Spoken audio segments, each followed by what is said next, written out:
Here's a fun topic that I feel is worth at least making a bit of a video about. And that sort of pertains to this recent phenomenon of pseudo-intellectualism when it comes to content. And I think uh, I've already sort of figured out a way for myself to deal with it. Um, but I think there's uh, some value maybe in me at least going over the things that I pay attention to when I'm listening to content. That sort of allows me to discern uh, what kind of a creator I'm listening to. So, um, this is a really, I think, important thing to understand is that the content of uh, a creator who is engaging in pseudo-intellectualism may actually be accurate, and so it's not actually what's being said that I'm paying attention to when I'm discerning whether or not I want to continue going back to a creator as a reliable source of information. Um, and I think that's sort of like worth addressing is at its heart, what is this idea of pseudo-intellectualism sort of rooted in? And I think fundamentally it's rooted in this idea of superiority and of emotion. And it's not necessarily always superiority, it's not necessarily always heavily emotional, but those, I think, typically are the hallmarks of the content creators who are engaging in this pseudo-intellectualism. And it's very subtle at times, depending on how clever content creators are. Um, and so, yeah, without getting into any specific examples, because there's a lot of content creators that I could put on blast, even though I agree fundamentally with what they say, I disagree with the way in which they present it. Instead, I'm just going to talk some generals. So, I think the first thing that I do when I'm listening to any creator that I think has become the most uh, valuable step in how I assess a creator for their reliability is I pay attention to what I am feeling as I listen to them.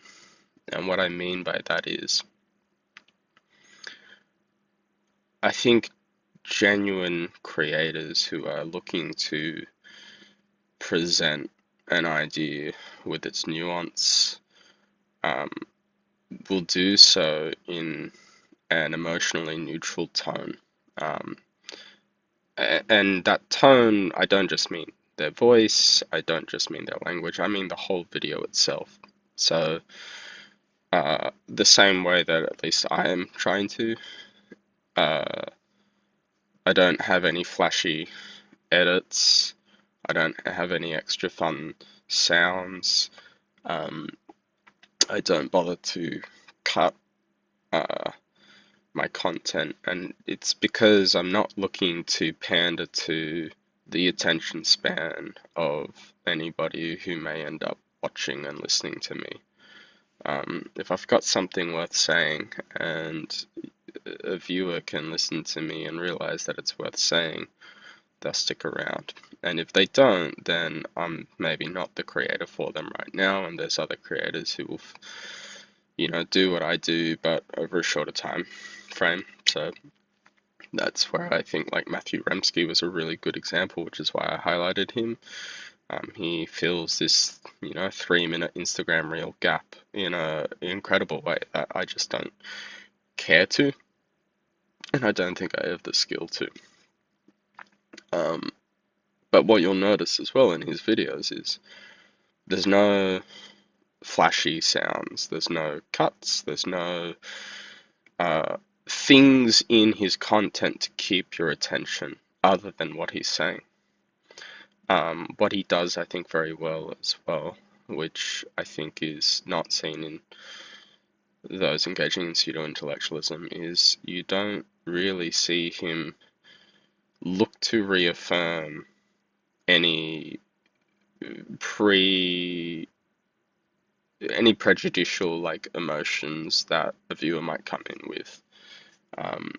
And so a really good example, again without naming names, that I've seen of the opposite of this is I remember seeing a little reel clipped at the start of somebody saying that there's this big issue of people not managing to figure it out, and a content creator who does the exact same play-by-play with all of their reels starts off by saying, and I'm going to try and put it on even though I hate this, and they're absolutely correct. In fact, it's worse than you think. I see it all the time. And I'm obviously paraphrasing, but the tonality of this person's voice, the way in which there's no critical assessment of the initial statement, which is obviously, this broad sweeping statement and trying to describe a trend, and it's just there to reaffirm whatever a viewer might have as they go in. And I think there's something really interesting about that, in that as a viewer, you're sort of tricked into thinking that other people are getting stupider. And this content creator is positioning it such that it's not you who's part of the trend, right? And here's the thing. It is you who's part of the trend. All of humanity is getting stupider. All of humanity is getting less critical in terms of how we think. And if you think you're not part of that, you're in denial, right? It's like, I'm part of that. Everyone is part of that. That's been the trend since 1980 or so in terms of how language has been shifting away from being more critical. And man, like, somebody correct me if they know something about that study that I'm referring to that has come out since I've been made aware of it. But basically, the general trend is that language has become far more emotional since 1980-ish, especially since like 2007. So in and around, Web 2.0. There's been this huge uptick in emotional language and downtick in logical and critical and rational language, right? And so we know that this is a thing that's happening with how we speak, and how we speak obviously dictates to some extent how we think / is a reflection of how we think, right? So there is this trick that pseudo-intellectual content creators do where they come in and they make it, same as AI, easy to swallow a premise without actually going into the nuance of it. And it's rooted in this emotion, and whether it's the frustration of seeing others around you engage in a certain behavior, or the reassurance of your own ego that it's everybody else but not you, right? It's purely up to the viewer which one of those is the stronger one that keeps you watching them. But it tricks you into thinking, as they then connect all these dots of anecdotes rather than citing sources. It tricks you into thinking that they're right. And it tricks you into thinking that you've learned something.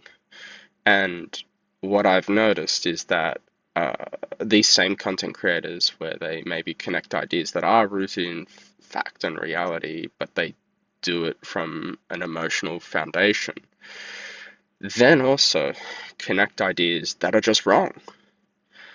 And they will claim that, they know how to properly Google search, they don't look for biased sources, etc.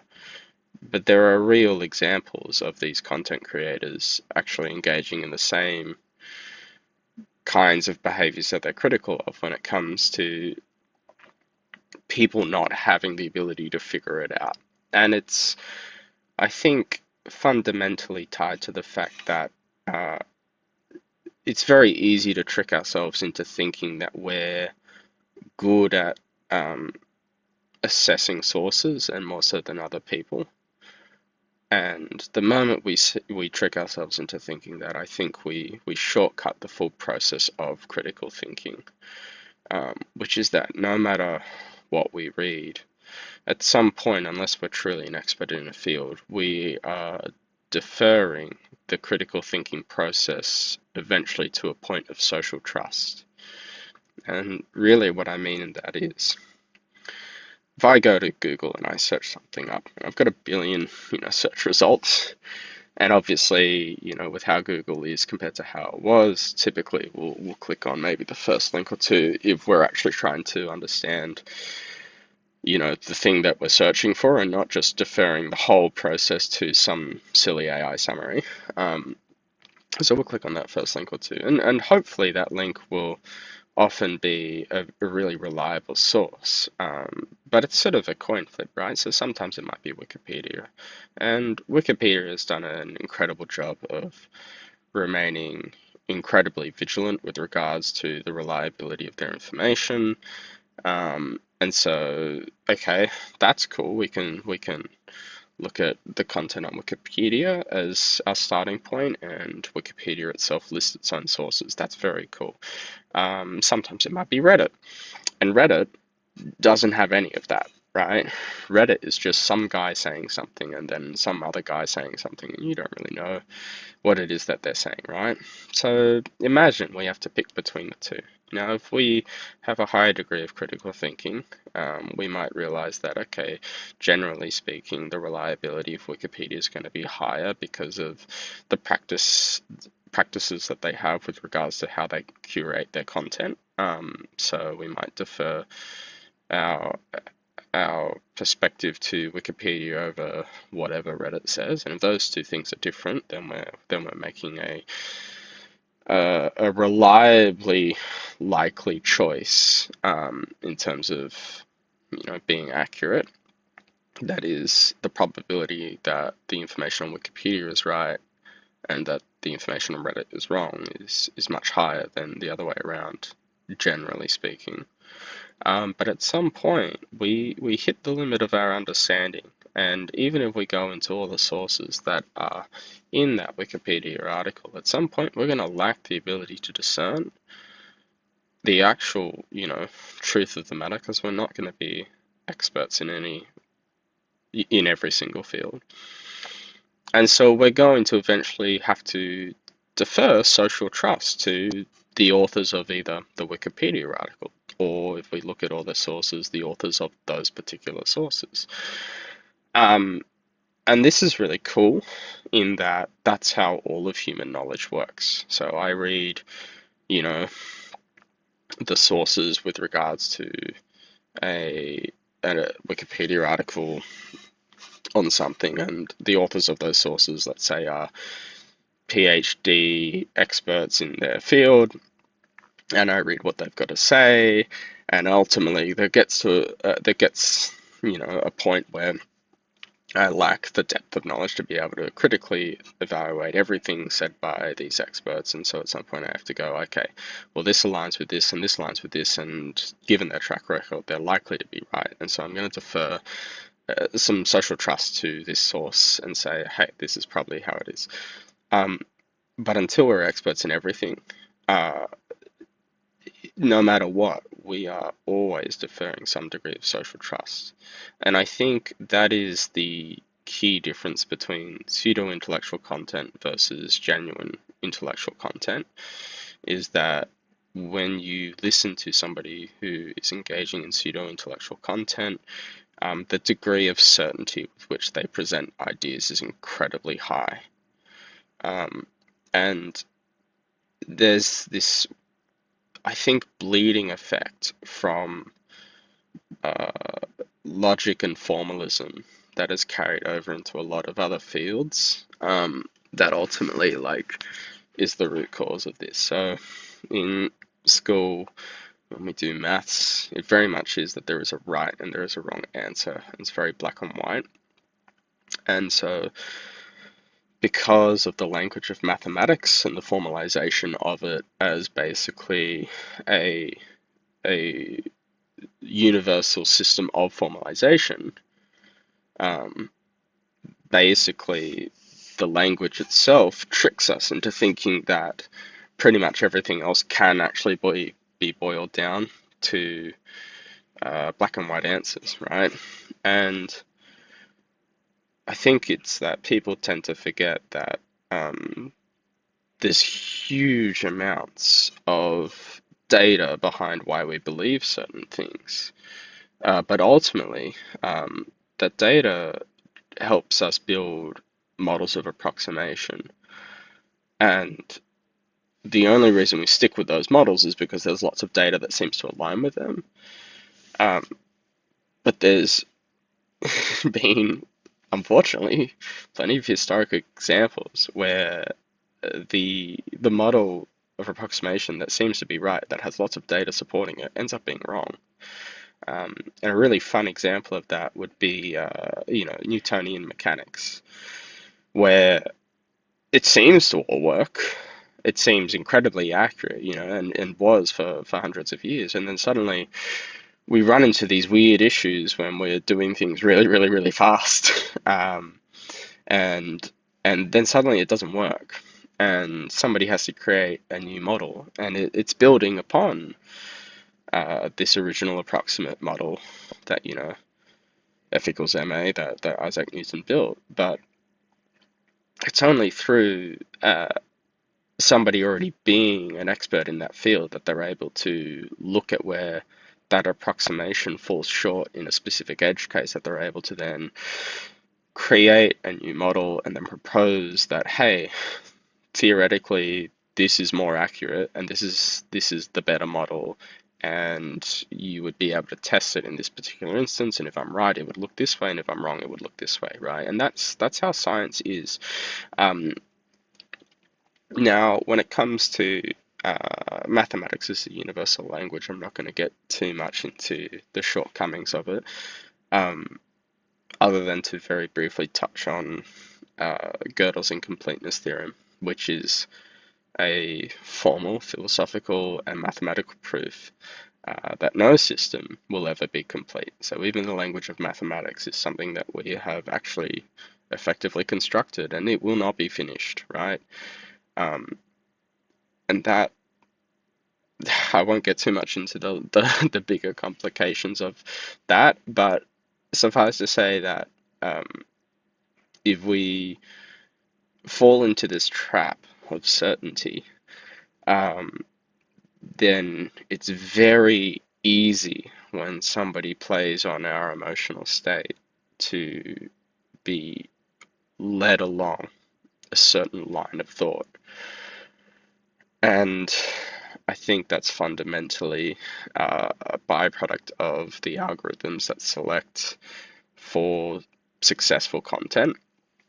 So I'm never expecting that my content's going to be incredibly successful, because I'm intentionally not choosing to pander to all the things that the algorithm itself selects for. Because at the end of the day, when we make things more palatable, we erase nuance and complexity. So I think lastly, I do want to touch on briefly as well that, as I've said, sometimes people will engage in pseudo-intellectual content and refer to accurate information. And I also think that that is incredibly insidious, because at times people will create a whole video as in, a 3-minute reel or something like that, that is entirely founded upon accurate information. And so you might think, like I have in the past, that this content creator must be clued in, must be pretty reliable. They've made a good video here. It aligns with everything that I already know, and they present it in a very coherent way. And maybe they make a connection I've not thought of before. Okay, cool, this person's worth listening to. And then you listen to another video, and in my experience, unfortunately, it's only through being aware of other kinds of information that I see at times that they typically fall into one of two categories. And one of those categories is that they just get other things wrong because they're there to sell you a story. And so in other content they make, they engage in the same level of reason and rationale, but still founded upon feeling. And because they aren't as aware of the full picture of information that they're presenting, they make connections that aren't there, or they make conclusions that aren't there, which, as a sidebar, I've definitely done in the videos that I'm making, but they won't mention where they're stepping outside of their expertise. At the very least, I do my best to reference when I'm going out on a limb when it comes to my understanding of literature, or if I'm drawing a conclusion that I don't know is supported by literature and it's just sort of a proposed hypothesis, but obviously hasn't been tested, right? These content creators won't do that, so they might do that, or, and I think this is the easiest thing to spot with these content creators, is typically they're trying to sell you something. And I think there are some exceptions to that, and you can see that in the business model of what's being sold. But generally speaking, they will be utilizing how they make you feel to then eventually tie into some product or service that they're trying to sell you. A really good example that I saw the other day was of a creator whose video started off by talking about the connection between playing video games and problem solving. And, tying into the historic thought that, oh, video games are bad for you, and then, oh, as it turns out, video games are way better at this and this and this and this, and right. So the emotional through line was one of vindication, basically, for gamers, and it was meant to make you feel that as you were watching it. And then it gets to the very end, and this guy's selling a program, 5 days free when you get my full program, 21-day program. It's like, and obviously I don't remember what his program was, because I'm trying to actually be intentional about not remembering, right? The moment I catch a whiff of something like that, I'm clocking out. I don't want to be sold something, and I don't want that to be the basis of some belief system that I have. So there's every chance everything he said was right, but I'm immediately going to dismiss it now, knowing that he's got a bigger priority. And I was clued in at the start with sort of how he was presenting the information. It sort of felt like there was meant to be some kind of like feeling that he was trying to make me feel, and then it sort of all came together at the very end where it was clear that he was trying to connect that feeling to selling a product. But I think that's sort of the last part of this pseudo-intellectualism that is, I think, worth trying to be really vigilant about and avoid when it comes to trying to know more about how the world works. And the most beautiful exception I can point to would be Hank Green. And what I mean by that is that Hank obviously is involved in making things that people pay money for, right? That's not a zero part of what he does. He's been involved in various projects that make people money, but I think the very clear through line that we see in how he runs his business is A, there's no emotional through line from the content that he presents to the thing that he eventually is trying to sell you on. B, the kinds of thing he's trying to sell you on are good for people.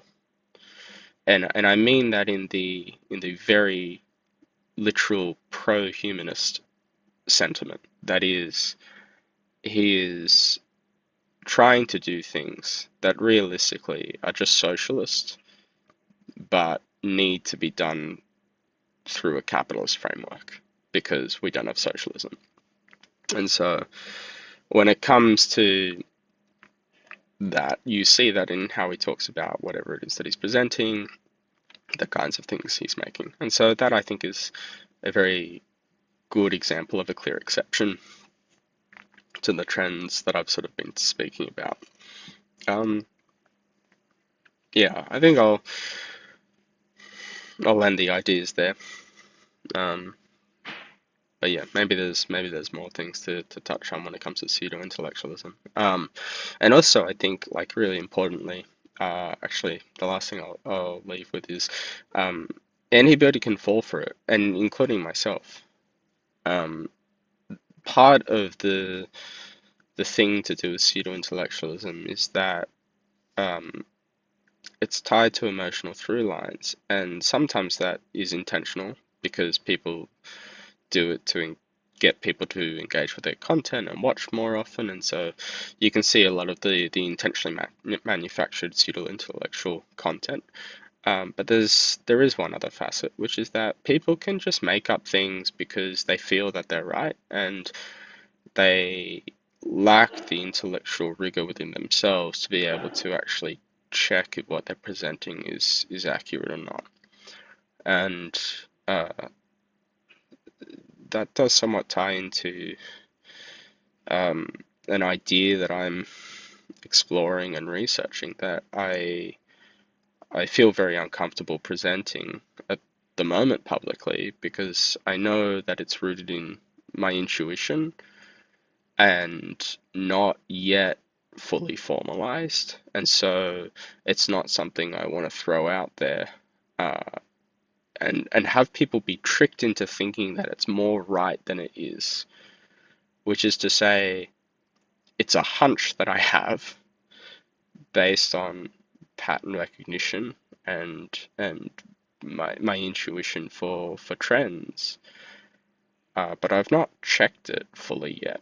And I've certainly not formalized it or written it down fully yet. And I don't have this very well structured way to at least demonstrate that there is evidence to suggest that it's right. Now, so far, there's also no evidence that I've found to suggest that it's wrong. Everything that I've come across seems to continue to indicate that it's right.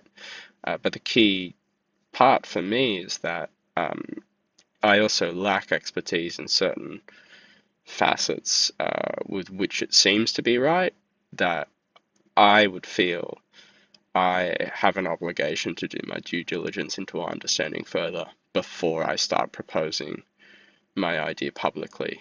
And the level through which it will become a public idea is certainly not something that I'm going to present straight away here to anybody. And the process through which I'm already doing this is that I've at least floated it by two other very intelligent people that I'm aware of that have far more expertise within the field of mathematics in particular and somewhat adjacently physics. And I've got advice from them, and I'm taking that advice to further explore the idea.